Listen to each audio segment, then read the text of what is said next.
اصول کافی میں جو باب دعا ہے اور من لا یحضر الفقی میں بھی ہے کہ ایک دفعہ پیغمبر اسلام مسجد نبوی میں تشریف فرما تھے. اللہم صلی علی محمد.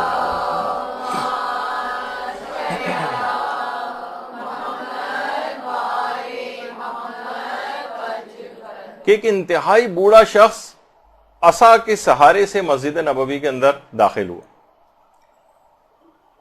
اچھا اب دیکھیے اس کے اندر ایک پیغام بھی ہے ہمارے بوڑھے افراد کے لیے کہ عام طور پہ ریٹائرڈ اور بوڑھے حضرات جو ہیں آج کل جو نظر آ رہا ہے کہ زیادہ تر ٹی وی کے اوپر ڈرامے دیکھ رہے ہیں, انڈین ڈرامے دیکھ رہے ہیں, فلمیں دیکھ رہے ہیں اور اس طرح کی چیزوں کے اندر اپنے وقت کو لگاتے ہیں.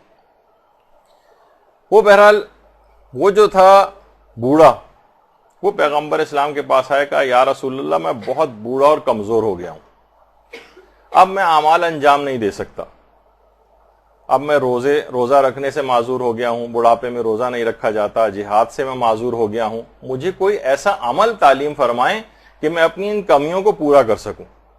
اتنا زیادہ بوڑھا شخص اور اس طرح سے پیغمبر سے آ کر درخواست کر رہا. پیغمبر نے کہا ایک دفعہ پھر کہو جو تم نے کہا ہے. اس نے کہا یا رسول اللہ میں نماز جہاد وغیرہ انجام نہیں دے سکتا ہوں, کوئی عمل ایسا بتائیے جس سے میں اپنی اس کمی کو پورا کر سکوں. رسول اللہ نے کہا ایک دفعہ دوبارہ اپنے کلمات کو دہرانا. اس نے پھر وہی کلمات دہرائے.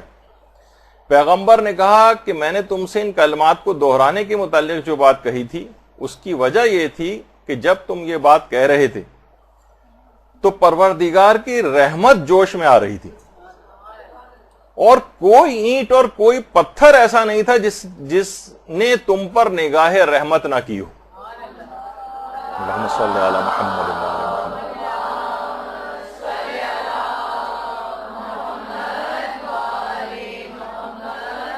دیکھیے بیچ میں روک کر یہ بات کہوں کہ بوڑھے عبادت گزار اشخاص خدا کے نزدیک بہت بلند مقام رکھتے ہیں, اور ظاہر ہے کہ وہ بلند مقام نہیں رکھتے وہ بوڑھے کے جو گھر میں فتنہ و فساد کا سبب بن رہے ہوں, گھر کے اندر جہالت کی باتیں کر رہے ہوں, لوگوں کو پریشان کر رہے ہوں, اپنے سٹھیاوے کی وجہ سے لوگوں کو پریشان کر رہے ہوں, ان کی بات نہیں ہو رہی. تو روایات میں ہے کہ بوڑھا ایسے ہی جیسے گھر میں نبی ہوتا ہے, برکت کا سبب ہوتے ہیں بوڑھے, بلائیں ان سے ٹلتی ہیں, پروردگار کی رحمتیں نازل ہوتی ہیں جس گھر میں بھی بوڑھے افراد ہوتے ہیں. بلکہ روایات میں تو یہ یہاں تک ہے کہ خاندان میں اور پڑوس والوں تک ان بوڑھے افراد کے سلسلے میں جو برکتیں نازل ہوتی ہیں پڑوس والے اور خاندان والے تک اس سے فیضیاب ہوتے ہیں. اور ہمارے معاشرے میں ایسے بوڑھوں کو عموماً بوجھ سمجھا جاتا ہے, ان کے مرنے کی خواہشات کی جاتی ہیں. بہرحال پیغمبر نے فرمایا کہ تم اس کمی کو اگر پورا کرنا چاہتے ہو تو تم روزانہ نماز فجر کے بعد کہو, یعنی پیغمبر نے اب تعقیبات بتائیں. روزانہ فجر کے بعد کہو سبحان اللہ العظیم و بحمدہ ولا حول ولا قوت الا باللہ العلی العظیم. پیغمبر نے کہا ہر نماز فجر کے بعد روزانہ یہ کہو تو تمہاری ان تمام کمی جو عبادات کے سلسلے میں ہو رہی ہیں اگر نماز کے بعد ان جملوں کو کہا تمہاری تمام کمی کا ازالہ ہو جائے گا. اور پھر پیغمبر نے وہ چیزیں بھی بتائیں, خدا تمہیں ہلاکت سے محفوظ کرے گا, میں ضمانت دیتا ہوں کہ خدا تم کو دیوانگی سے بچائے گا, خدا تم کو سٹھیاپے سے بچائے گا, یعنی اول جلول فضول قسم کی باتیں لوگوں کو پریشان کرنا جو عام طور پر اس میں ہوتی ہیں. خدا تم کو برس سے محفوظ رکھے گا, بہت سی اسکن چینجز بڑھاپے کے اندر آ رہی ہوتی ہیں.